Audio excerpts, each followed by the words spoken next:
Eu estava devendo falar sobre esse assunto e hoje eu vou falar. Transtorno de personalidade borderline. Vamos entender um pouco o que seria esse transtorno e quais são as implicações que ele tem na vida cotidiana do seu portador.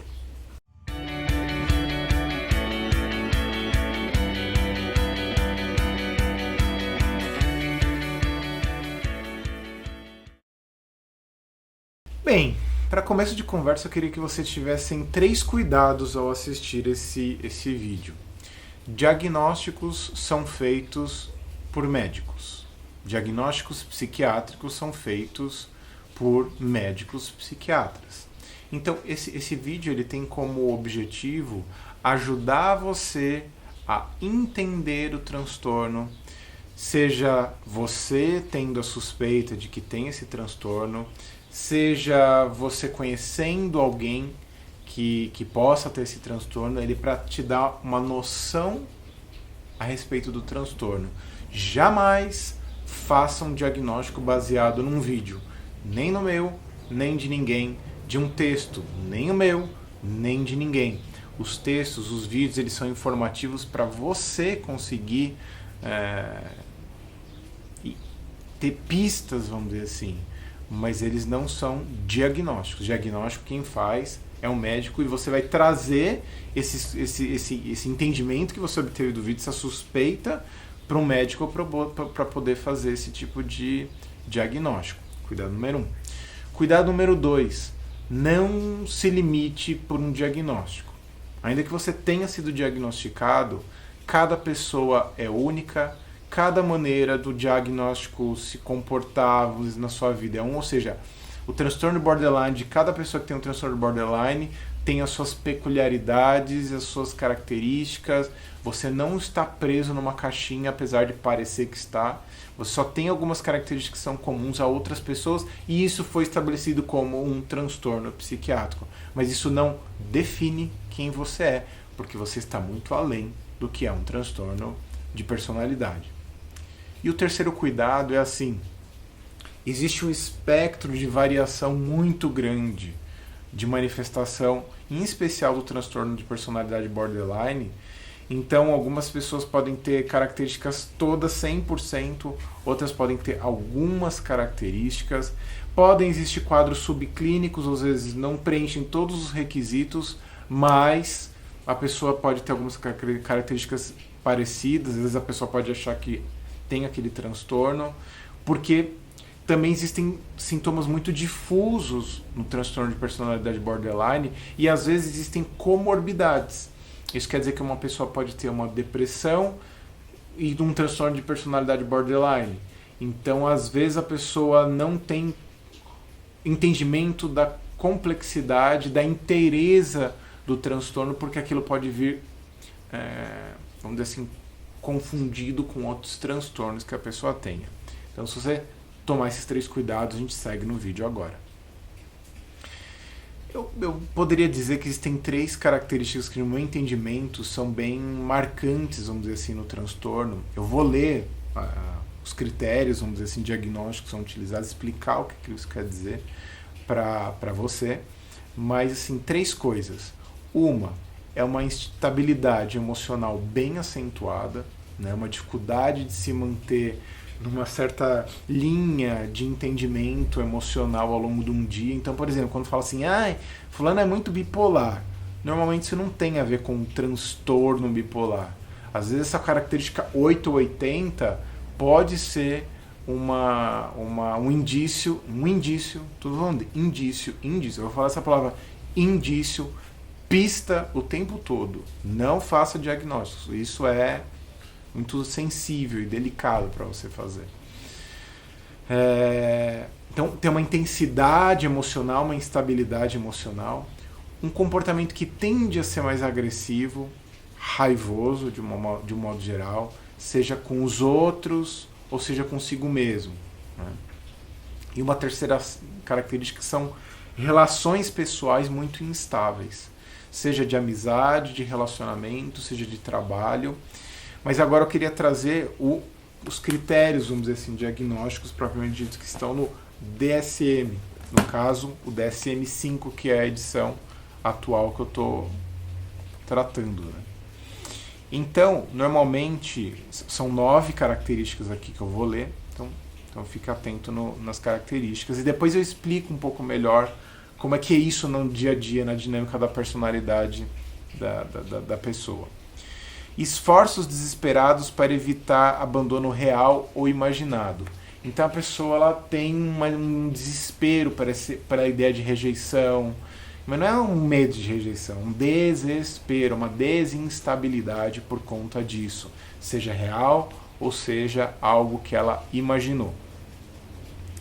Um padrão de relacionamentos pessoais instáveis e intensos, caracterizados por extremo de idealização e extremos de desvalorização.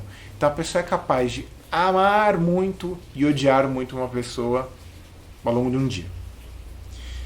Perturbação da identidade, instabilidade acentuada e persistente da autoimagem e da percepção de si mesma. Então, às vezes, ela pode não ter a sensação de que o corpo dela está plenamente presente ou de que ela tem uma personalidade estável, que ela consiga captar. Então, ela tem uma sensação sempre meio difusa a respeito da personalidade dela. Impulsividade em pelo menos 2 áreas potencialmente autodestrutivas. Gasto, sexo, abuso de substância, direção irresponsável, compulsão alimentar. Então essa impulsividade ela normalmente está muito associada a essa intensidade emocional e ela acaba fazendo coisas que causam prejuízo a ela, né, por comportamentos muito intensos. Recorrência de comportamentos, gestos ou ameaças suicidas ou de comportamento de automutilação. Automutilação pode ser ficar cutucando a pele, fazendo ferida, se machucando, se apertando, se sufocando, batendo a cabeça, se batendo, né? Então pode acontecer algo nesse sentido. E gestos ou ameaças suicidas também, isso está dentro do diagnóstico. Instabilidade afetiva devido a uma acentuada reatividade do humor. Então, ou ela fica muito ansiosa ou muito apagada, mas parece que sempre tem uma instabilidade emocional. 7, sentimentos crônicos de vazio. Parece que nada faz sentido, ela até é meio niilista em relação à vida e tal. Outra característica, raiva intensa e inapropriada ou dificuldade para controlar. Por exemplo, mostras frequentes de irritação, raiva constantes e até briga física recorrente. Então, ela gosta de sair num fight com as pessoas e às vezes ela provoca a briga para justificar que ela está com raiva, mas na verdade ela está com uma raiva mais ou menos constante. E 9, uma ideação paranoide transitória associada ao estresse. O que quer dizer isso? Essa ideação paranoide é assim, uma tendência de que as pessoas estão sacaneando ela ou prejudicando ela em algum nível, mas isso tende a ser transitório e ela passa a ter meio que senso da realidade, não acha que aquilo é realmente verdadeiro. Então esses são os critérios que o DSM coloca como critérios diagnósticos, que óbvio isso tudo precisa ser de novo conversado com um médico psiquiatra. Esse termo borderline surgiu porque borderline está no limite da linha, que poderia ser traduzido como personalidade fronteiriça, vamos dizer assim. Surgiu porque ela é um quadro que a psiquiatria começou a perceber que a pessoa não era nem psicótica o suficiente para ter delírios, alucinações, ainda que ela tivesse desconfianças generalizadas, mas ela não era também neurótica no sentido de ficar presa a certas culpas e a certos mecanismos mais básicos, assim, vamos dizer assim, de defesa de personalidade. Essa pessoa tinha uma real dificuldade de adaptação no mundo, assim.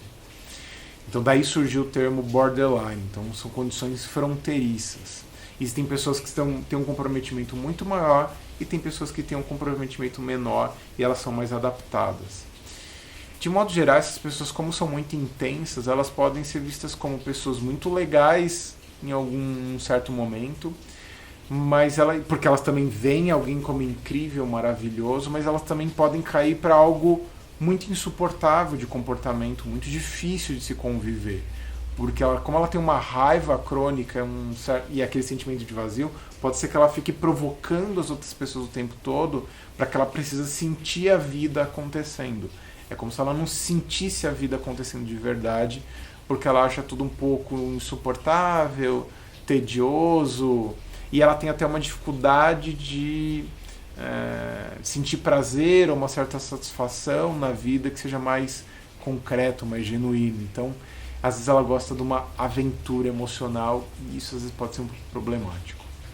Como que é essa pessoa nos relacionamentos? De modo geral, ela é aquela pessoa que se atira de cabeça no relacionamento, ela vai entrar naquilo tudo e, por consequência, tende a sofrer bastante por conta do relacionamento. A maneira dela se relacionar, ela é muito dependente, muitas vezes grudenta, às vezes submissa, meio viscosa, quase como se ela tivesse o tempo todo controlando de um jeito meio passivo. Ela acaba fazendo muita chantagem emocional. Tem indício de serem relacionamentos muito tumultuados, meio enlouquecidos, aquela coisa de altos e baixos. Tendem a ser relacionamentos abusivos, né? Tem muito medo da rejeição, do abandono e, portanto, tende a ser muito ciumenta, checando se a pessoa gosta de volta com muita, né, intensidade, fica checando esse amor do outro com muita frequência. Ela tem uma intolerância à solidão que é muito evidente e, por isso, ela entra e sai de um relacionamento com muita facilidade, porque ela não consegue ficar só.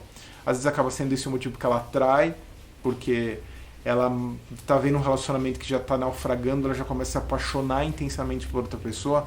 Lembra que ela idealiza muito a pessoa e depois despreza muito a pessoa. Então, ela faz a pessoa que ela está se envolvendo se sentir muito esquisita, né? Normalmente ela se envolve com pessoas muito passivas que ela fique no controle ou muito dominadoras que ela fique sob o controle daquela pessoa. Ela acaba usando indício, a sexualidade como um meio de engajamento. Então, ela quer prender a pessoa com todos os mecanismos sexuais possíveis e imaginários.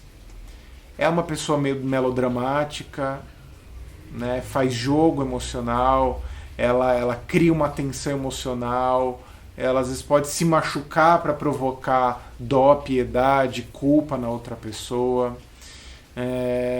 Ela tende a ter um comportamento que eu chamo de camaleônico, né? Porque ela se metamorfoseia e se adapta, e se interage, se entrega e mimetiza o comportamento até daquela pessoa que ela está se relacionando, porque ela mergulha na vida do outro e até se anula, né? Então o jeito dela amar é muito potente, por isso que às vezes ela consegue ter um apelo na maneira de se relacionar, mas também quando ela odeia é um negócio insuportável. Às vezes, não estou dizendo que é sempre, ela pode usar também algumas tentativas de suicídio como um jeito de fazer chantagem. Eu não quero dizer que ela não efetivamente consiga ou que ela não queira de fato, né? Mas isso também é muito utilizado como uma forma de obter algo daquela pessoa. No campo das amizades não é muito diferente dos relacionamentos. Ela costuma ter ídolos, os amigos são ídolos que ela tem, e é que ela tem muita admiração e, por outro lado, inveja, né? Ela tende a ser uma pessoa muito competitiva, tende a achar que os outros também têm muita inveja dela por algum atributo que ela tenha, seja de aparência, dinheiro, prestígio, sei lá. Ela acaba tendo brigas homéricas com as pessoas queridas, por pura, às vezes, paranoia e um pouco até de irracionalidade. E os amigos tendem a olhar a pessoa com borderline com um misto de medo e ao mesmo tempo dó, porque não sabe o que vai acontecer, um pouco de piedade, né? E as relações acabam sendo muito marcadas por um tipo de autopiedade misturada com algum nível de destrutividade, instabilidade. E não é incomum também a pessoa com transtorno de borderline ter muitas idolatrias, né? Ídolos musicais, religiosos, políticos, Então ela é uma militante fervorosa, vamos dizer assim, em relação a certas figuras que ela vê como míticas, porque esse é um jeito de ela se sentir adequada, enquadrada num mundo que normalmente ela se sente muito deslocada e inadaptada.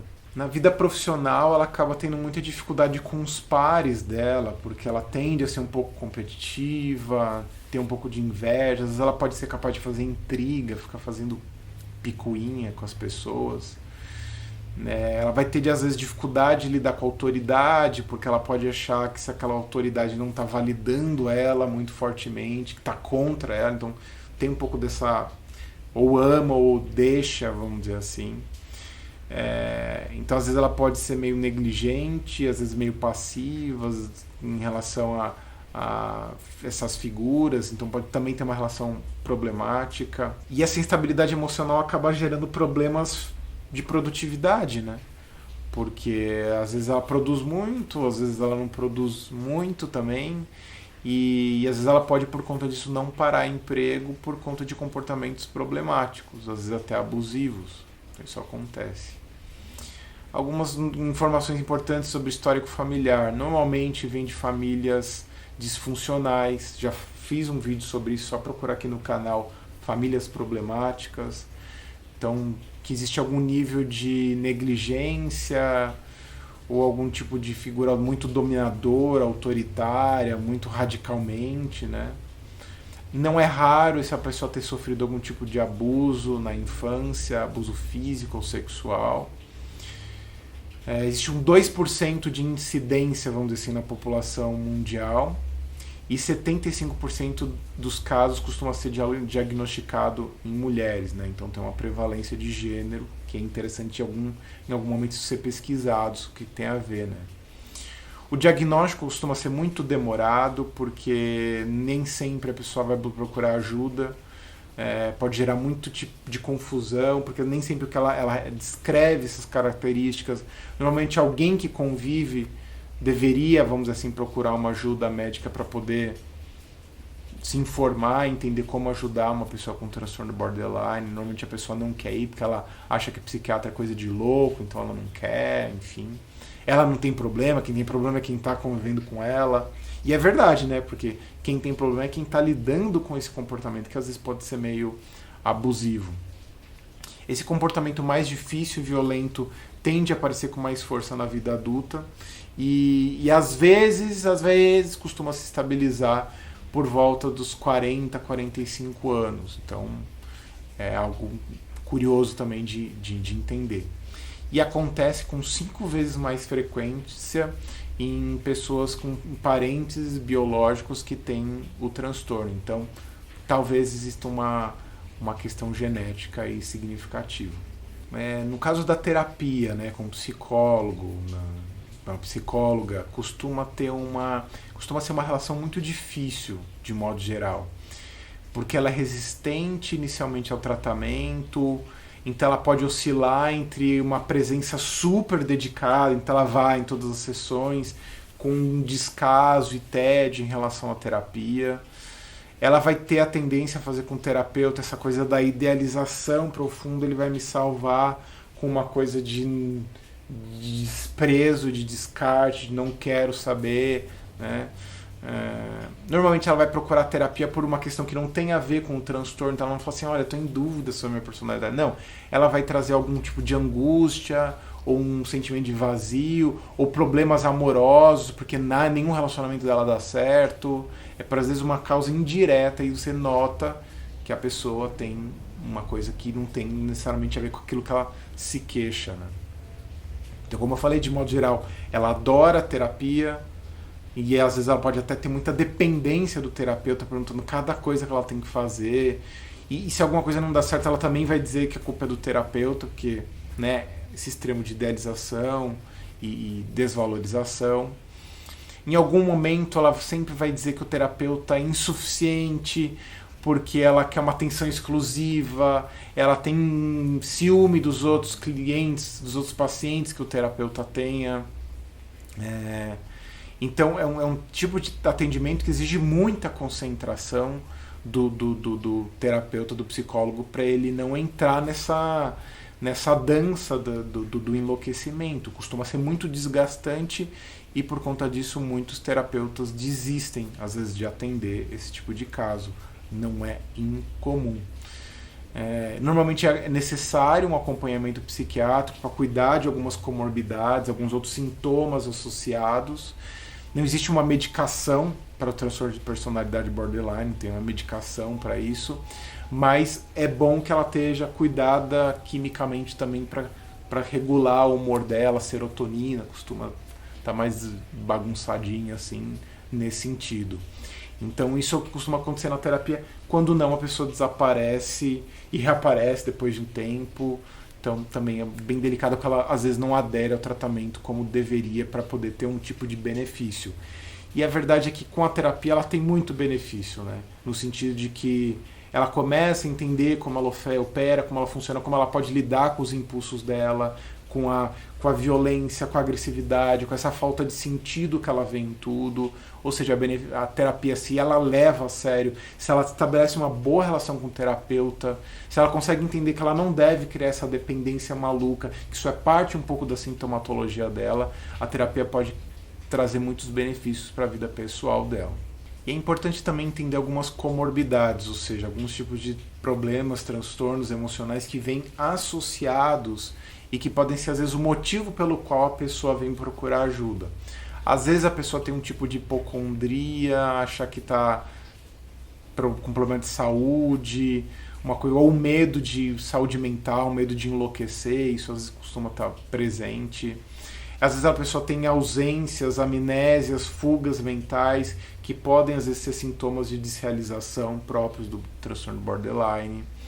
Às vezes o descontrole do impulso, então ela faz coisas meio desmedidas, né? Às vezes a pessoa tem fobias variadas e inespecíficas, algumas ansiedades ou algumas dores no corpo que são meio fantasmas que ela não consegue identificar. Uma tendência às vezes paranoide também às vezes pode acontecer. Alguns sintomas obsessivos compulsivos, alguma coisa meio metódica, porque às vezes é um jeito dela conter muito da angústia dela. E não raramente ter ansiedades e depressões decorrentes dessa personalidade mais instável que ela tem. Então são algumas comorbidades que surgem no caso. Você pode estar ouvindo isso e falando assim, caraca, que situação sensível e delicada. E eu diria, fica mais sensível e delicada se a pessoa não procura ajuda. Então é uma coisa super importante procurar ajuda profissional. Não adianta por boa vontade, eu quero muito vencer isso sozinho. Fred, me dá uma dica de como superar esse tipo de coisa. Não trate esse transtorno de uma maneira bobinha ou leviana, porque ele é um dos transtornos mais resistentes à mudança e que causam maior sofrimento para a pessoa e para quem está em volta dela. Então não trate a coisa como se uma dica, uma frase de efeito pudesse bastar. Precisa de ajuda profissional. Os familiares precisam estar atentos a isso, porque às vezes a pessoa é um barril de pólvora que pode estar sempre prestes a explodir. Então procure ajuda profissional, não deixe de procurar ajuda e manter, mas mais do que procurar, se manter no tratamento para que você possa ter um tipo de benefício, porque você vai ter, se você realmente se engajar no seu processo de autoconhecimento e de mudança, porque é uma coisa sensível, né? É uma coisa delicada. Então, eu não vou ficar dando nenhuma outra dica a não ser essa. Procure ajuda profissional, pública, privada, numa instituição, do jeito que você quiser, mas procure ajuda. Se você gostou, se foi informativo, compartilhe nas redes sociais, isso é um assunto de utilidade pública. Me siga nas redes sociais, curta esse vídeo, se inscreva aqui no canal, dê sugestões aqui nos comentários, vamos debater um pouco esse assunto. Se você quiser saber mais assuntos sobre psicologia, personalidade, tem no site amenteHumana.com.br, você pode se informar mais ali também. E é isso, vou deixar alguns vídeos, alguns links aqui para você conhecer sobre outros assuntos relacionados, tá bom? Um beijo, um abraço, tchau, tchau.